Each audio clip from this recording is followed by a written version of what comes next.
The following educational video is not intended to sensationalize the subject matter contained within. Its only purpose is to alert and educate the public to what seems to be a serious and rapidly growing epidemic in our nation. Some of the accounts, descriptions, and illustrations in this video are explicit. Viewer discretion is advised.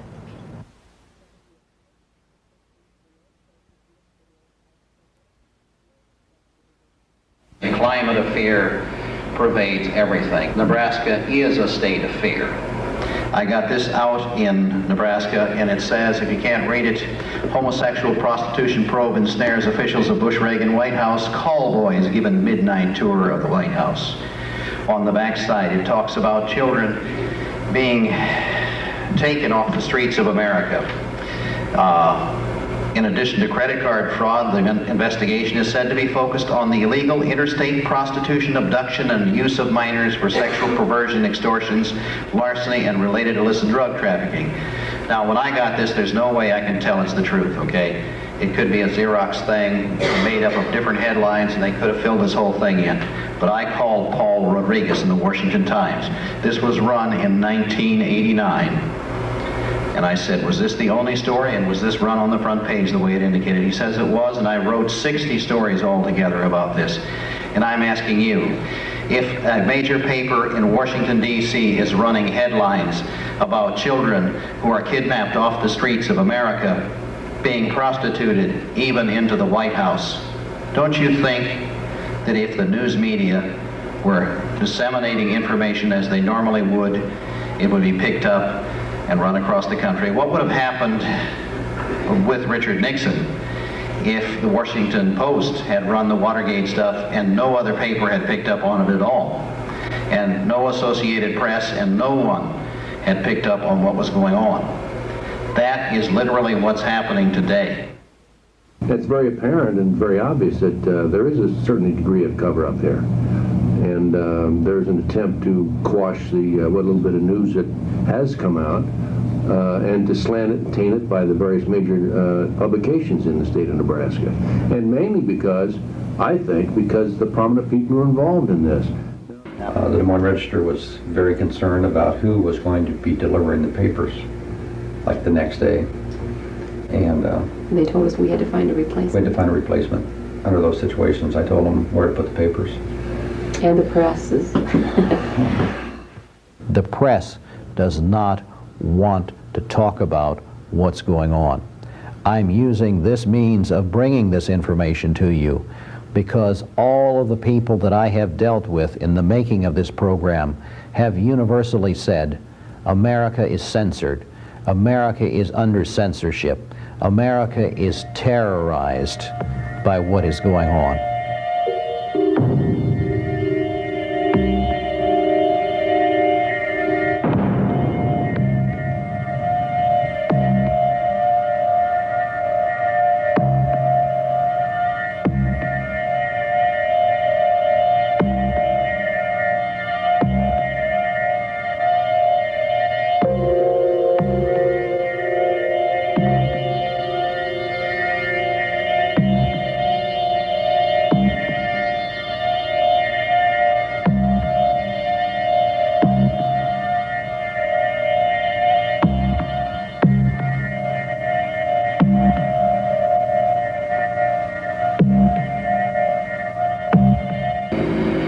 I want to step back and take you back to what happened in Nebraska.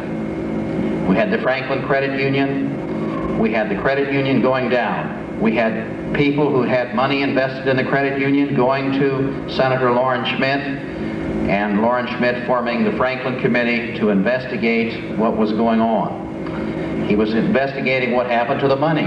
Why did that credit union fail? He wasn't investigating the prostitution of children. He wasn't investigating satanic activity and so on. But what did he find? As his investigator got into it, he began to bring tapes of children who told of the things that went on in the Franklin Credit Union itself. They have a bedroom in it. He said it's probably one of the few savings and loans in the country with its own bedroom. And then more and more information began to come out about Larry King. Lawrence King a black man who sang the national anthem at the 1984 and 1988 presidential conventions. And I have a picture of him here with Maureen Reagan right next to him. Now that man brought children to the 84 convention and to the 88 convention for the purposes of prostitution. He had a big inaugural ball party in Washington, D.C. and rented a huge house and spent millions of dollars to bring children from Nebraska there as prostitutes. And what happened when all of this came to light? The FBI stepped in and cross-examined every one of the children and told them if they did not recant their testimony, they would be liable to as much as 530 years in prison for perjury. They were grilled for hour on hour. The ones who didn't recant ended up either dead or in jail. So definitely, in my opinion, a conspiracy here. I have to say there's a conspiracy. If not a direct conspiracy, certainly a loose-knit conspiracy, by the mere fact that these kids, if it's true, and I have a tendency to believe it is true, these kids were transported to Los Angeles, where they obtained drugs, where they were involved in ritual ceremonies. They were transported to Washington, D.C., where they claimed they were molested, and there's obviously some top political figures involved in this sort of thing. Here is a piece of information that came to me in the mail. It came from the investigation by the Franklin Committee of the Nebraska Legislature. It was verified in its authenticity by Republican Senator Loren Schmidt of the unicameral of the Nebraska Legislature, who verified the truth and authenticity of it. I want to give you a picture of true horror. But children were not merely abused. One victim described an incident at a farm near Elkhorn, Nebraska in 1981 or 82, where a 10-year-old boy was repeatedly sodomized and beaten by older men. He finally lay crying with blood streaming from his rectum. One of the men took up a pitchfork, playfully playing with him at first, but finally sticking one tine into him. While the boy screamed and the other men stood around and laughed, finally the whole pitchfork was stuck through him, killing him. Snuff films were involved as well. Another young boy was taken by someone in the King Circle from Nebraska to another city and forced to perform oral sex on a man. As the abuser reached orgasm, he shot the boy in the head with a pistol, all of which was filmed.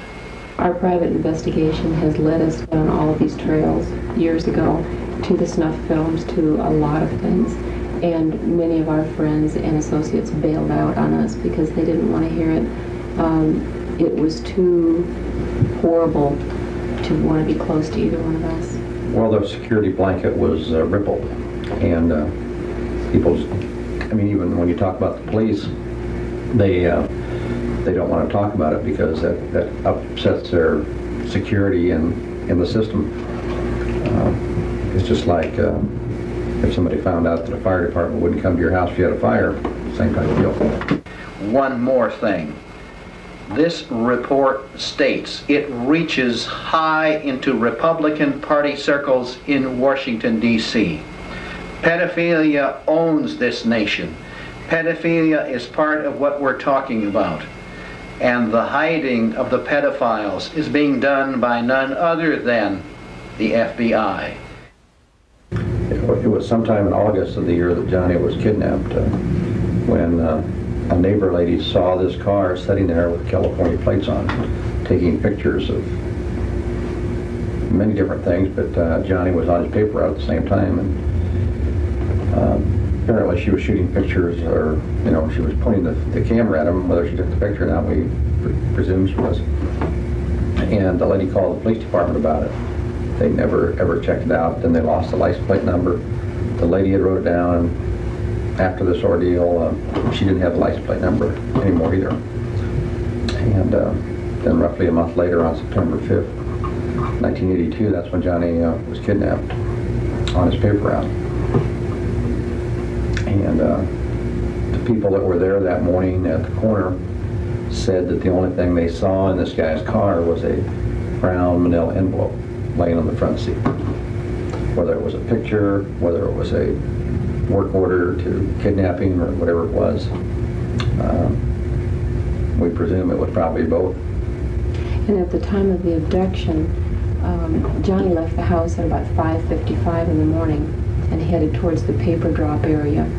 And when he got partway there, a man in a car had pulled over and asked him for directions. And then Johnny continued on the sidewalk up to the corner where the other boys were waiting to pick up their papers.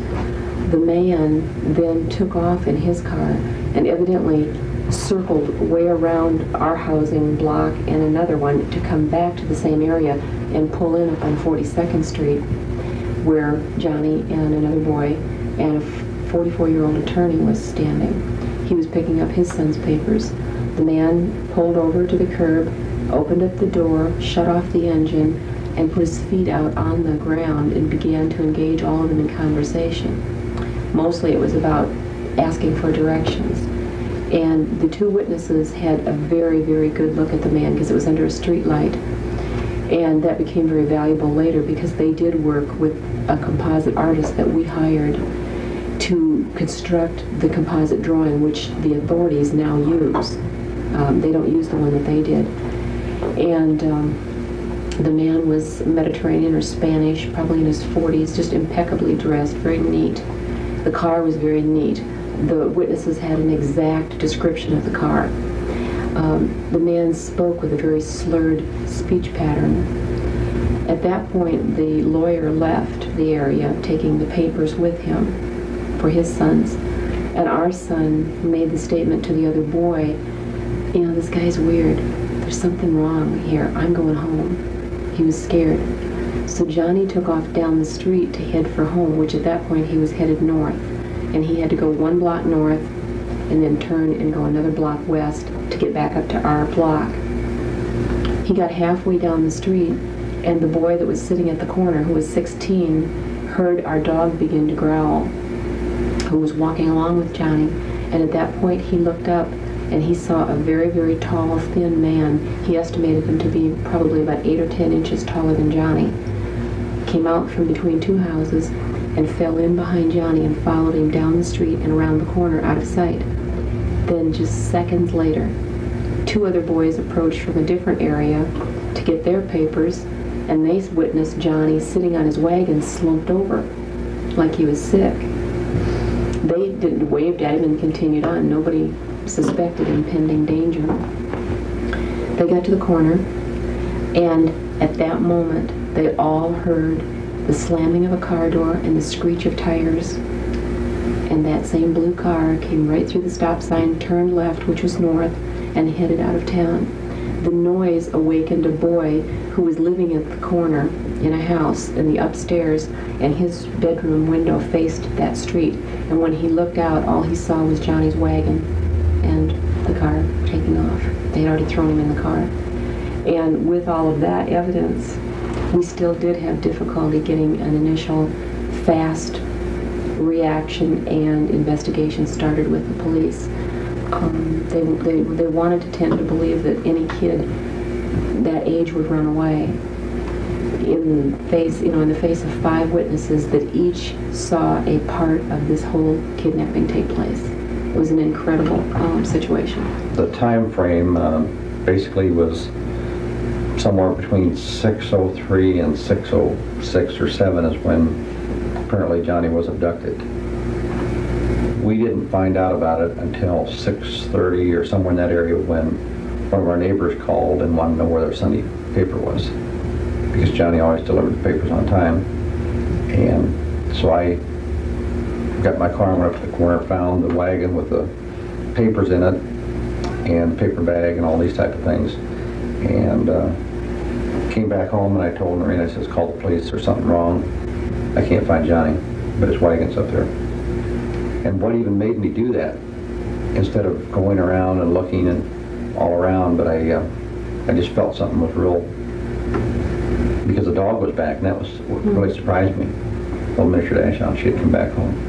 And you see, Johnny was the type of kid that was very responsible. He had a perfect service award for every month that he had had the newspaper.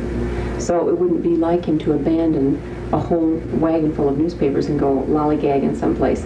We knew our son, and we knew something was wrong immediately.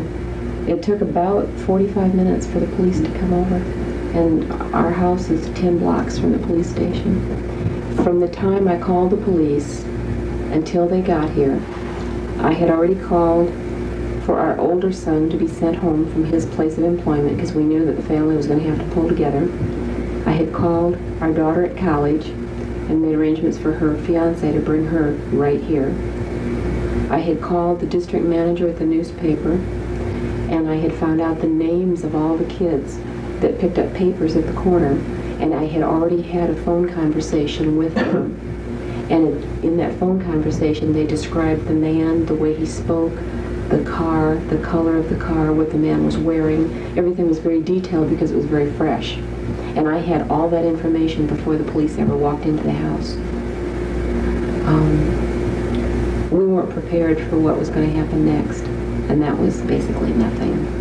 I mean, it was up to John and I at that point in time to go to the press and beg for help in having them show Johnny's picture so that people knew he was missing. There was not the adequate measures taken initially. The Des Moines Register was very concerned about who was going to be delivering the papers, like the next day. And they told us we had to find a replacement. We had to find a replacement. Under those situations, I told them where to put the papers. And the presses. In August of 1984, and it was about 4 days before the Martin boy was kidnapped from Des Moines, I was asked to fly to Washington, D.C. and testify at a Senate hearing. And it was organized crime hearings and their possible connection to kidnap cases. I wasn't asked to come in for all of the missing children hearings, which had been held earlier in the year. But they had me come for this other one, which I thought was kind of strange at the time. But our private detective had been digging up a lot of information showing an overall network in the country, and that Johnny was a possible victim of that network as opposed to just a random pedophile running around Des Moines. So when I presented what we had in our case, the person that followed me in presenting was a member of the FBI, and what they had laid on the table about this size was nothing but one publication after another that had all been taken from a pedophile in a raid that the FBI conducted. One of the things was a book on how to molest small children without leaving marks on them. We're talking toddlers. How to coerce or abduct a child into a car. The how-to books that teach pedophiles to do this. Paraphernalia that would be used in some type of sexual torture for children. And then the other interesting thing that was there on the table was a book of pictures of kids who had not yet been kidnapped. The statement was that you could order a kid out of that book. And the interesting thing is that from time to time when we do hear of reports of children being photographed either on a playground and or walking to and from school or just whatever, in many cases there is an abduction attempt on the same child up to 3 weeks, a month, or 2 months later. Did anybody give any indication of how much it cost to buy one? Because what I'm saying is that this is not going to be done cheaply, and it's not going to be done for free. We've heard estimates of about $50,000 to $75,000 per child, depending on the features and the looks of that child, the innocence, prepubescent children. There are also, and this has been documented by a number of private investigators who've researched it, that periodically auctions take place in the United States. Different places, they move around. They don't just set up shop in one spot and publish a notice that there's going to be an auction. It's done very secretively, and they might run 10 to 20 kids at a time through an auction block. And the buyers can be from foreign countries or whatever. And then the child would never have a hope of ever getting back to his own country. There are internment camps around the country where they keep these people after they kidnap them. And I've heard of one in Des Moines, Iowa, as a matter of fact. I know of one in West Virginia. I know of one in Nevada near the Arizona border. I know of some in California and also in the state of Washington. And these are well organized. They're camps where they keep the people behind cages. And I've been told that they're involved in brainwashing in these particular camps. And many of the victims that are kidnapped end up in these camps. NAMBLA stands for North American Boy Love Association. And this was brought to our attention. It was acquired through an underground connection. And it was, the date on here is June of 1983, just a few months after Johnny was taken. And on the front page of NAMBLA's bulletin, down at the bottom, they are warning all of their members, of which Iowa has many, all of their members not to in any way comply with the FBI and submit to any kind of questioning on the Johnny Gosch case. And they were very careful to spell it out, Johnny Gosch case. Then this is continued over here on page 3. There's another section about Johnny Gosch. Now, why would a rag like this need to warn their members not to talk about our case unless there's some connection? This is written to Dr. Judy Ann Denson-Gerber, who, by the way, is on the hit list of the NAMBLA people. I am writing you at present at the request of an organization that is not interested in advancing the cause of kiddie porn for the sake of the exploitation of children, but rather for the social recognition of children's sexuality, for the acceptance of the sexual expression of adults that desire sexual relations of a loving and tender nature with children, and ultimately for raising human beings without the typical sexual impediments that are so prevalent in our Judeo-Christian society. In other words, if it's good for us, it's good for the nation. Now, I have actual records of a meeting of the Man-Boy Association in 1979. They had $620 in their bank account as of that time. By 1989, they were depositing $5 million in the Franklin Credit Union in Nebraska. What for? To pay for children kidnapped across the country, to pay for taking children out of Boys Town and out of Girls Town to be used for prostitution purposes and porn films. Now, John and Noreen Gosch are well-to-do people, well-together people, and Johnny was their son late in life. So they were able to put a great deal of resources and a great effort into putting information across the country about the kidnapping of Johnny. They said we had to sell candy and have fundraisers and so on to put out all those posters and everything that we put out across the United States. But in 1987, the word came down from on high, from people who were following the Gosches and following the Gosch family. And that was, you shut up right now and say no more about the North American Man-Boy Love Association. The threats came throughout the year of 1987 and 88. We had a lot of activity on the case. We were moving in a direction where we thought we really were going to close in on the who did it part. So that became a threat to whoever was responsible to want to stop us. And there was harassment that went on towards us that you wouldn't believe. People would come here in the middle of the night and they would throw things at the house to wake us up. And then we would see them out in the backyard, and by the time we could get outside or the police could get here, the people would be gone. The phone call in question came shortly after John and I had made a trip out of state, and it was business on Johnny's case. And we had gotten to this one state, and John said, I don't feel comfortable at this hotel. I don't know why. I just don't want to stay here. So we went up to another hotel and checked in and did our business and came home. We were only gone 3 days. But 2 days later, I got a call. That one came to my office where there were no taping facilities. That call came to my office, and a voice said, it was a male, very gruff voice, and he said, you made it very difficult for us to watch you. You switched hotels on us. He then proceeded to tell us what rental car agency we used, where we went, where we ate. In other words, details enough to prove to us that somebody was looking over our shoulder. And for what reason, we didn't know, other than we might be hitting pay dirt. We might be getting close to something, because that would be an indication we've got to stop these people, we've got to throw the fear of God into them. And then over the period of months, other family members, we received threats on them that if we did not back out of certain aspects of this investigation, that someone else would be hurt. Well, we already knew that they had access to our comings and goings, that this could be very easily done. We would come home different nights, and our porch light would be out. We would always leave that porch light burning. That was kind of a symbol of hope that we started in the beginning of the case. It wouldn't be burned out, it would be screwed out. Somebody would actually come up here and remove the bulb, and see, when we would get home, we'd think, oh, the bulb burned out, we need to replace it in the morning. John would go out there, and the whole bulb was gone. I mean, insidious things were going on. We would get a phone call in the middle of the night, and somebody would just do this.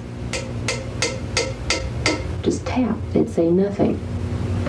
Within 20 minutes, somebody would be in our backyard, throwing stuff at the house, making sure that we knew they were there.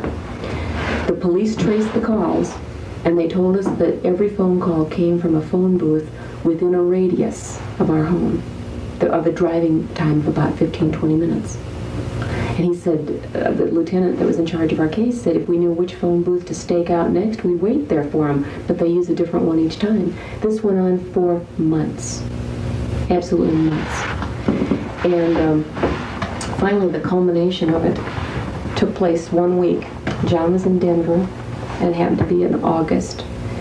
And it started off the beginning of the week. I came home one day, and the phone rang, and it was a well-known man in Des Moines who has walked both lines of the law, and he's well-known. And he identified himself on the phone, taking the risk that if the phone was tapped, that people would recognize his name. And he said, I don't want to scare you, but someone has put out the word to make a hit on you, meaning me. And he said, whatever it is that you need from us, there's no strings attached for your protection.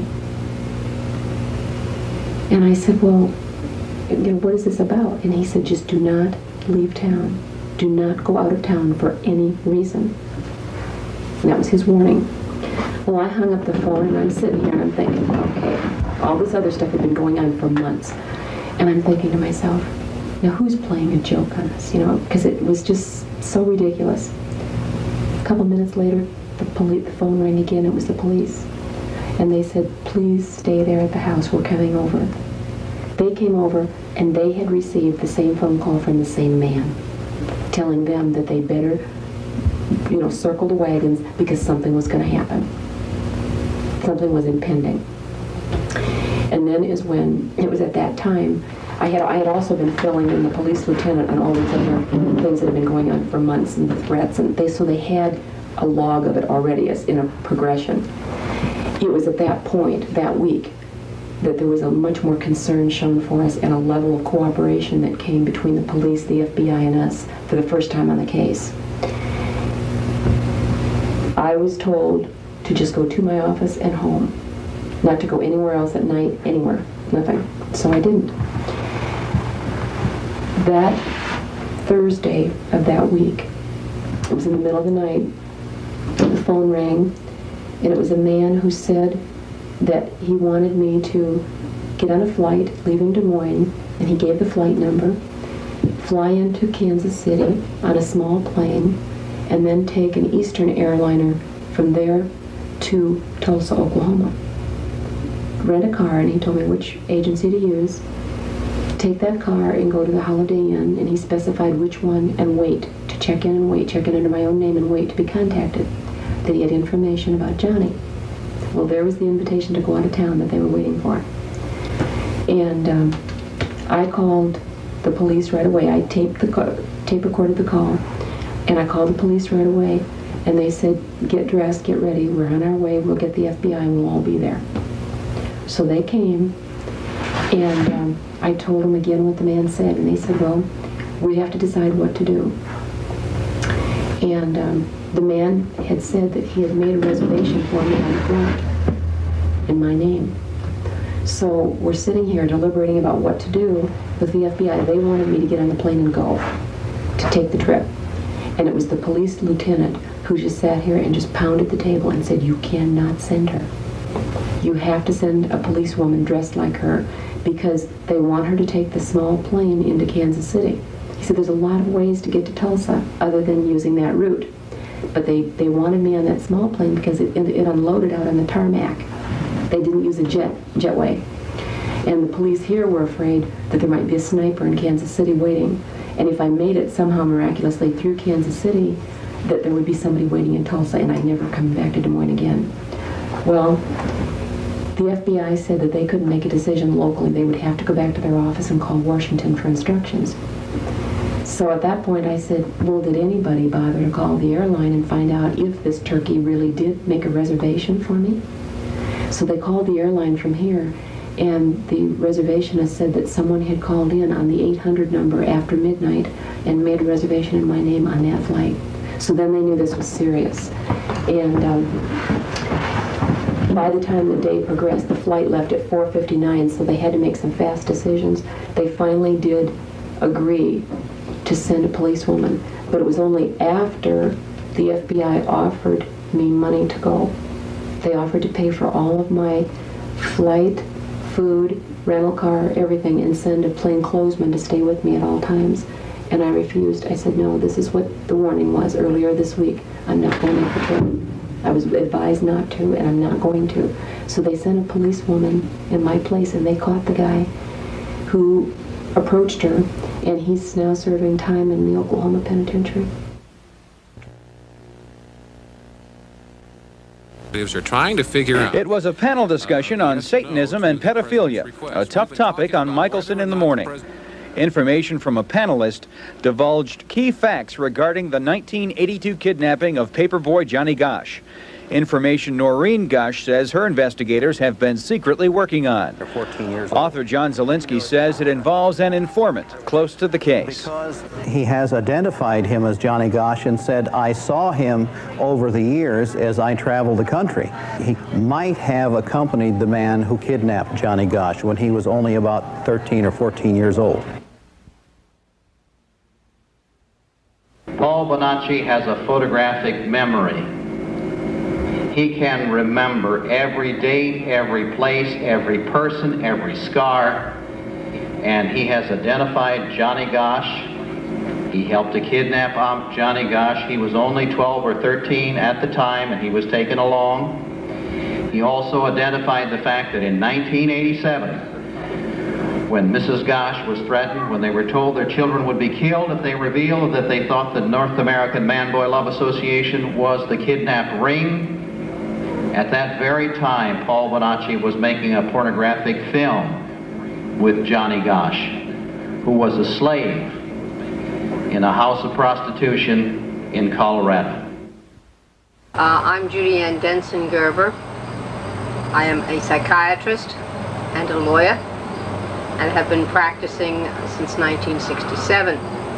At that time, my major interest was in drug abuse, and I founded the Odyssey House programs across the United States, in Australia, New Zealand, and in Hong Kong. By 1985, however, I began to see a new phenomenon, and that phenomenon was that the patients that I was seeing, many of whom had dissociative disorders, post-traumatic stress, which I've talked about, but also multiple personality, and therefore could only remember fragments of what had happened to them, but these fragments were coming out in their 30s, began to remember ritualistic cult abuse.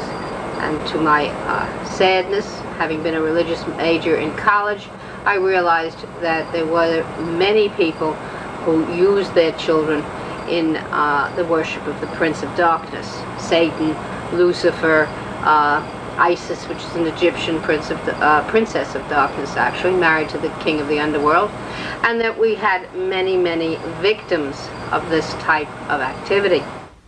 Someone who had knew that this was my field and knew that there were implications of ritual and satanic cult abuse in the Nebraska Franklin Credit Union scandal and embezzlement of funds, and that the major witness in that, Paul Benassi, happened to be a victim himself at a very early age of child molestation, had been a boy prostitute, had been in porn pictures, had also, according to his statements, participated in 5 cult murders, and was a multiple personality, very much like Sybil is the one that I'm sure most people will know, 3 Faces of Eve, that because he was a multiple personality, and since I was an expert in disassociation and multiplicity, would I see him for the purposes of whether or not he was credible.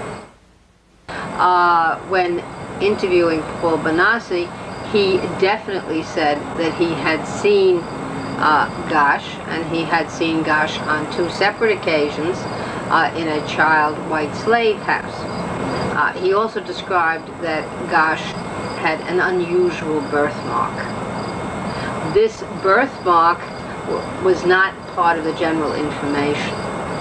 And when he shared that with Mr. Gosh and then eventually with Mrs. Gosh, they said that it had to be their son.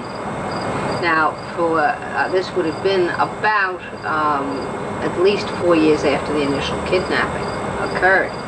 To me, the fact that he had seen this young man alive in a child white slave house could describe a physical aspect that was not a usual one, that the parents themselves said that they believed that he had seen their son, definitely deserved to be looked into. I mean, that isn't something you can just turn aside.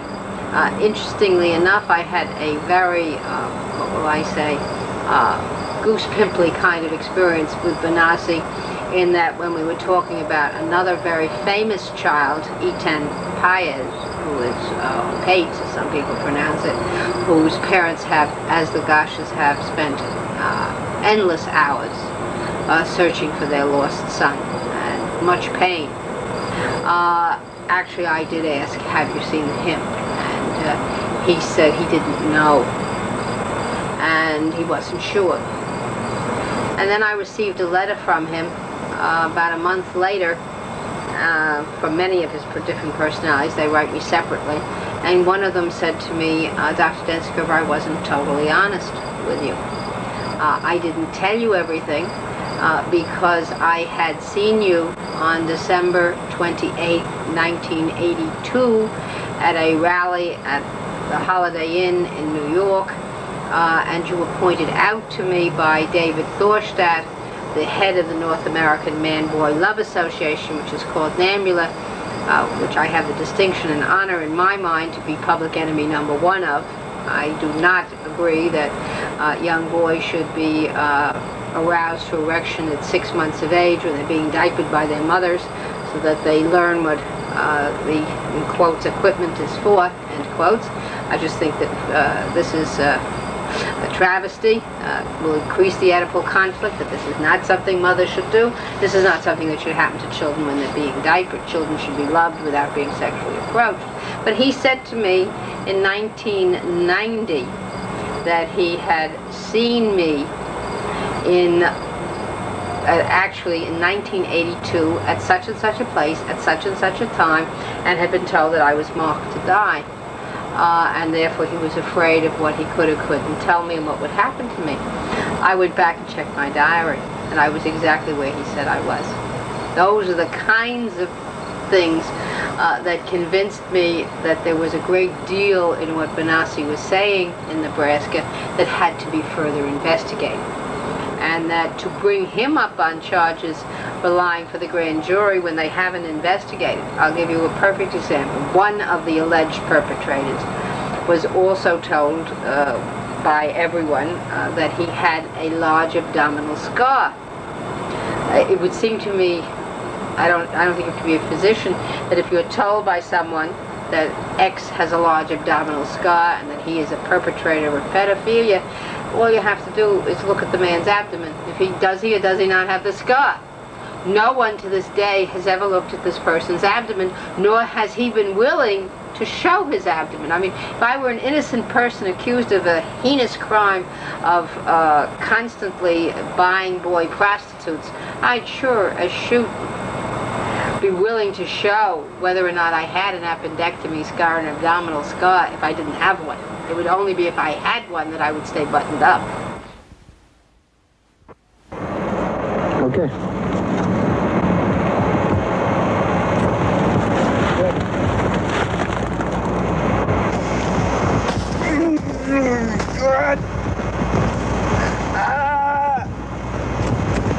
You all know what a snuff film is? Snuff film is what it implicates. You snuff out a candle, well, you snuff out a life in this film. And Paul Bonacci has taken part in a film in which he had sex with a boy both before and after he was killed. As I got to know more about Bonacci, and he wrote me letters, and I listened to his descriptions of the rites of the different sects that he had been in, of the killings, of who performed the fetal Eucharist, which is the actual drinking of the blood and eating or cannibalizing the child or the newborn or the abortus, or an adult in some instances. I discovered that everything he said fit into, one would say, the traditional rites of the Antichrist sects. He had conducted human sacrifice. She said, I gave him all kinds of quizzes, which if he wasn't part of the satanic circle and he hadn't achieved the various steps of Satanism, he wouldn't know. I said to him, did you ever eat the eyes? And he said, no, because my other personality, Christian, wouldn't let me go to the ceremony that night. Now, eating the eyes means that you're high up in the hierarchy of Satanism and you pluck the eyes out of a human and eat them. We were going to discuss, say, communion in the Roman Catholic Church. It would be the same in Rome, and in England, and in France, and in Australia, and in China, and wherever Roman Catholicism were practiced. Well, the Satanists do the same thing, so that when they are performing certain rites, they have the dagger, and it's a similar dagger throughout the world, with which they do the killings. They have the communion plate, which has certain markings on it. They have the chalice. They have the stilo or stiletto, with which a newborn's child is punctured. Heart is punctured by the mother, actually, of this child. And that mother can be as young as 12 or 13, which is very frightening. And then she draws out that blood. There is other rituals, which he discussed. And only certain priests or certain levels in the hierarchy are permitted to do those rituals, and he knew every single ritual correctly and who was to do them. So there was no doubt in my mind that he had intimate personal knowledge. I've talked to many Paul Bonaccis who told the same basic story. People from Pennsylvania, Florida, Texas, Northern California, Southern California, Washington, and people are telling the same story throughout the United States. It used to be that the bodies were cremated. There were arrangements with funeral parlors, and the children in Nebraska who were involved in this described situations in which they had a human sacrifice in the house. They hacked the body up. They stuck it in a couple of gunny sacks, plastic bags, good husky ones, and took it out to the car and took it away to the funeral parlor and cremated the whole remains. There are children who described being trained on cats to insert a knife up the rectum of a cat and rip it open as a training to doing the same with live babies. And the woman who got on cable access television and said, the foster children I've had in my home, and she was a very brave lady, and she took the worst foster children, the foster children that no one else would take. And one by one, they began to tell her about being involved in these satanic things. And she said one girl at Christmas time lay on the floor and screamed for 2.5 hours. She said, I can't get the sound of the babies crying out of my head. Christmas is the worst time because that's when we kill the most babies.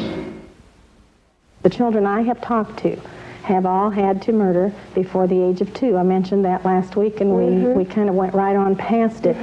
That is something that is beyond anything I could comprehend. Right. But in some way, whether with the help of an adult's hand over theirs, or by having them practice, by getting them excited to be part of the adult scene. These children have never seen a normal life, for goodness sakes. They do murder. And the evil thing that happens is they really believe they want to. They want to do what the older people are doing, and they're praised for that. And that becomes their goal, to be like the adults and to do these horrible things. There is a little part in them that I believe we all have, that natural, good, God-given part that knows it's wrong. But in a group and in the excitement of everything, they want to do that. They enjoy the sex. Children are capable of enjoying the sex. That was something I didn't know. Well, you know, why would they fight against it? A child will eat a bag of candy if you give it to them. They will take part in these things willingly. When they get out and begin to talk, that's very difficult for them to realize. We didn't realize it at first, that they actually wanted to do that, and that is part of the very sophisticated brainwashing job that they do on all of these children. The part that made me to believe this child's story was that when he finally said, this baby, he talked about several, but this particular baby had been killed, stabbed again, different way, but stabbed. He curled up in a fetal position. He was 9 years old when he was telling this story. He curled up in a fetal position, and his eyes got real glazed, and he said, they cooked that baby on the grill. Oh, my gosh.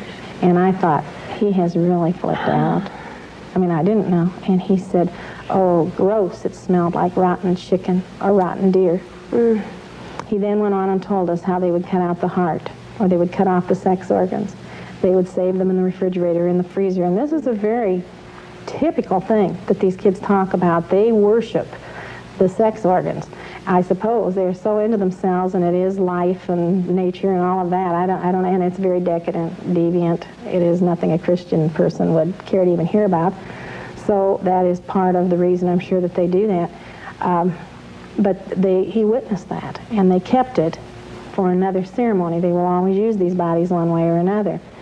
I didn't get any answers from that child about what happened to the bodies. Where did they go? Eventually, the little ones that I was talking about first talked about throwing the babies in the fire. And I asked about that, and you mean they were dead and then they threw them in the fire? And the littlest one said, no, them was alive and them threw them, you know, like this. The most horrible story about fire that I have to tell, and this is extremely, extremely disturbing,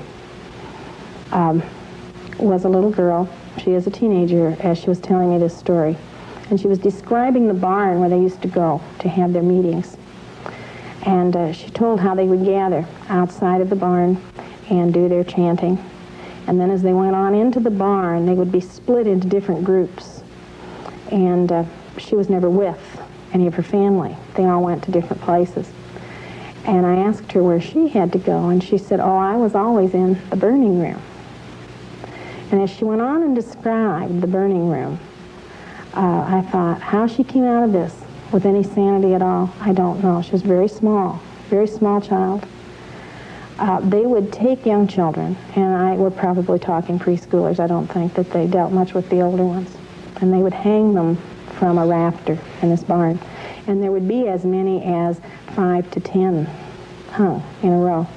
And they would be fully clothed, which is unusual because frequently they are all naked. The children, like this girl, were all given candles. And you can picture the ceremony as she described it. And the candles were lit one by one. Then the adults would go forward and they would pour from a cup some liquid on each of the children's clothing, which is obviously gasoline or kerosene. You didn't know that then. And then after whatever it was they had to do, they would give the signal, and these others would have to go forward and set the children on fire. When they were done, they would just cut them down. The first child that this girl had to kill was a cousin, a little cousin. You know, what does that do to you? What does it do to your insides? But you couldn't object because the children that objected were killed. frequently, she said, people would come. They'd come as families, like we would go to some big festive gathering, not knowing that their child would be sacrificed. And she would describe the screams of the parents when they realized that their child had been killed. And she talked about them being cut down and how they would draw a circle around the body. And when she first told me those things, I knew she was telling the truth. It wasn't that, but I didn't understand it. And I still can't tell you every answer, but I know that circles are important. And during these rituals, they will draw the circles, or in some way they will have a circle, because they believe that these demons that come can't break through the circle to harm them. She had also told about how the parents would kneel outside that circle where the child had fallen to, like, pray to the child, is what she said. I've been told by people that know a lot more than I do that the reason for all of this death and murder is because of the belief in the demons and the power that they can get from that. And these people believe that the more innocent the victim, the more horrible the death, the closer you are at the moment of death, the more magic is released and the more spiritual power they get. Are working with the North American Man-Boy Love Association to market children. And they're also running the drugs. There are certain, like for instance, Jerry Simando with the Chicago Police Department. He's certainly doing something about this. The Sheriff's Office in Los Angeles and the LAPD have an officer who's in charge of satanic crimes. Unfortunately, many of these officers do not have a real good grasp on the situation. Many times they have a tendency to believe that it's more like street gangs where they write the satanic graffiti on the wall, but it's much deeper than that, as you know. There are police officers... Just let me stop you here. Isn't the street gang essentially just the bottom rung, the delivery boys in this? Well, there's various levels of this ritualistic activity, as I'm sure you're aware of. Right, and we're talking oftentimes about important people, doctors, lawyers. Absolutely. It goes much further beyond the street gangs than people realize. It goes up into the professional people. But the street gangs are operating with the drugs and with the child kidnapping, I believe. That's right. And in Des Moines, I have found an area where the gangs meet underneath the bridge. And it said on there, and missing children are dead. I hope I'm going to sicken you in a minute. You may want not to watch all of this. But this is a video that comes out of the video store in Washington, Iowa, and your 15-year-old or your 14-year-old could go and check it out, because it is not a rated video. It is a documentary of a life situation or a death situation.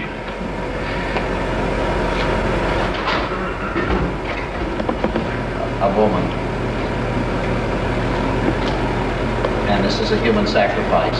And this is part of the video called Faces of Death. And I'm cutting her open. This was shown to a group of us in Nebraska, of the Nebraska Leadership Conference. I went out there to attend this to find out what was going on.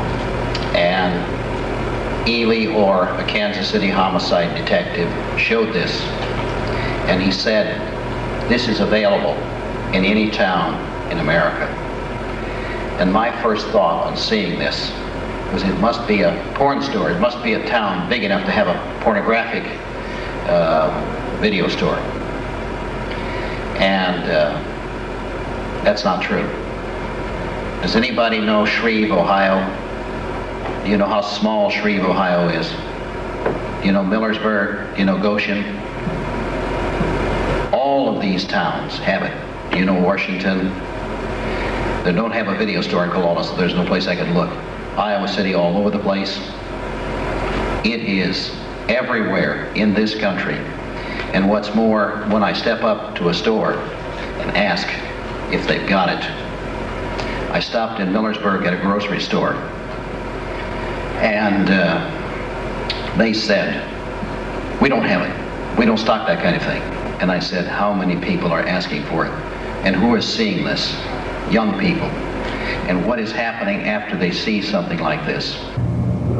There's every indication that the occult groups have established preschools across the country and even overseas. I know of a preschool in Australia, and I know of some in Europe that were actually organized by Americans.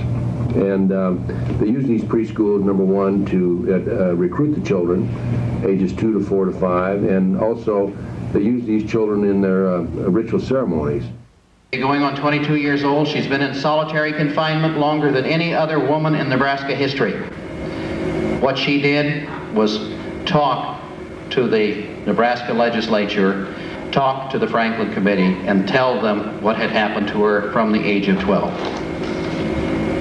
The FBI warned her she'd spend a long time in prison if she didn't recant. She's a born-again Christian. She's been in solitary confinement with nothing to read but her Bible. And they thought, we're going to break this lady, we're going to break this girl. And she said, not till I die will I give up, will I recant my story. And there are a group of people in Nebraska called the Nebraska Leadership Council. And they're working now with a petition, and I'm supposed to have a copy of that petition soon sent to me. And in that petition, they're going to ask for her unconditional release. Now, what I'm saying to you is Alicia Owens is America's youngest political prisoner. Who put her there? The FBI and others. Why? Because one of the things she said was, I saw a vice president, then a president, at these parties in Washington, D.C. Now, Judy Ann Denson Gerber confirms this. She's a friend of a president. She grew up with him, and she says, I am rethinking my relationship to him because of what I now know is going on. And I was told, don't mention names. So I'm going to say to you, in this state, I feel that everyone from the governor on down should be voted out of office. In the state of Nebraska, I feel the same thing. In the U.S. Congress, I feel the same thing. Found one newspaper man, not one journalist in this state, not the Cedar Rapids Gazette, not the Des Moines Register, not the Quad City Times, not the Dubuque Telegraph Herald, all of which have run stories on me, not one of them willing to pick up the telephone and make one single telephone call to begin verifying the truth of what I'm saying. I have been dismissed out of hand.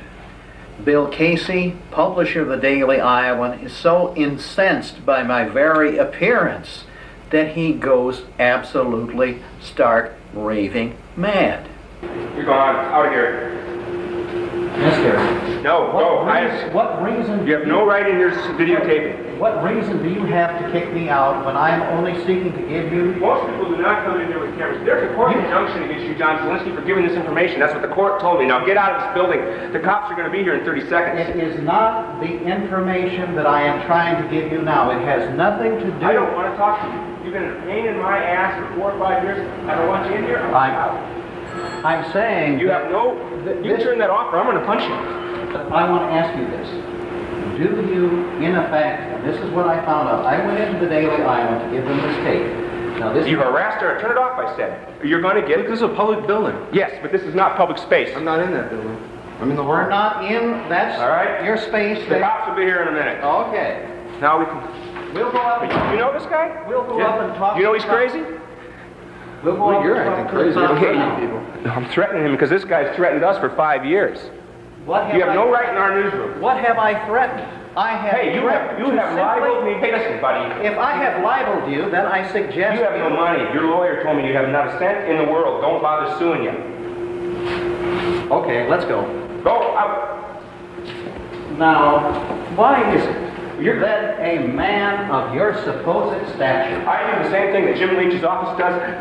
Everybody in the state. They have no business talking to you. You have no right in our buildings. You're crazy. You saying that newspapers have no business listening to anything I have to say? When you come here, you talk to us for 3 hours. As soon as we disagree with you, you start calling us motherfucker and every other word in the world. You're the craziest guy. You have never heard the word motherfucker or anything like that from me. I do not use the kind of language you use. That's not your land, and you know now, I don't have to argue with you. Okay. Now, I want to say one thing. Would you just... Here, want to listen to that? No. Then why you put it in my face? Do you want to listen to that? Yeah, give it to me, I'll listen to it. But I don't want to have to sit here and listen to you. Okay, that's fine. I'll mail this back to you. You have your address? You got a card to give me?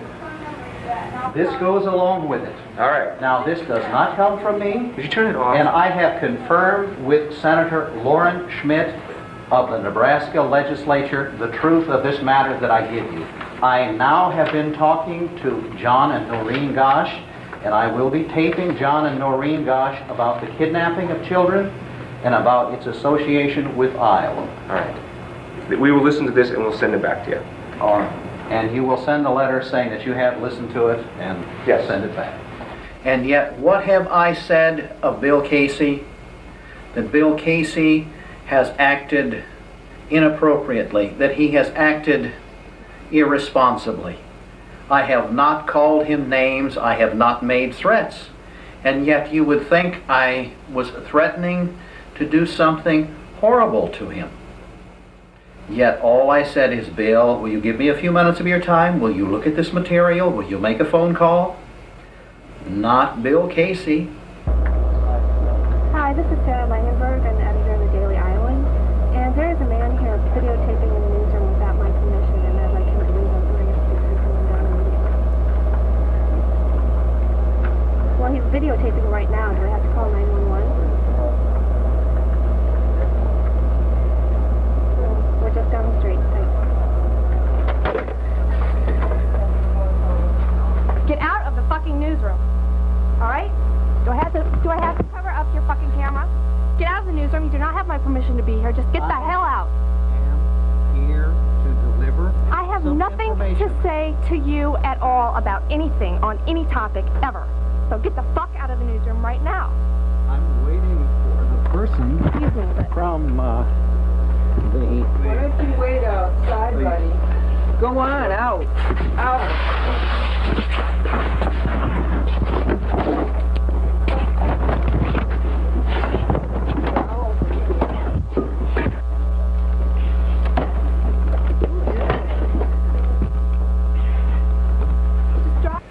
not John Robertson of the Cedar Rapids Gazette, not the publisher of the Des Moines Register.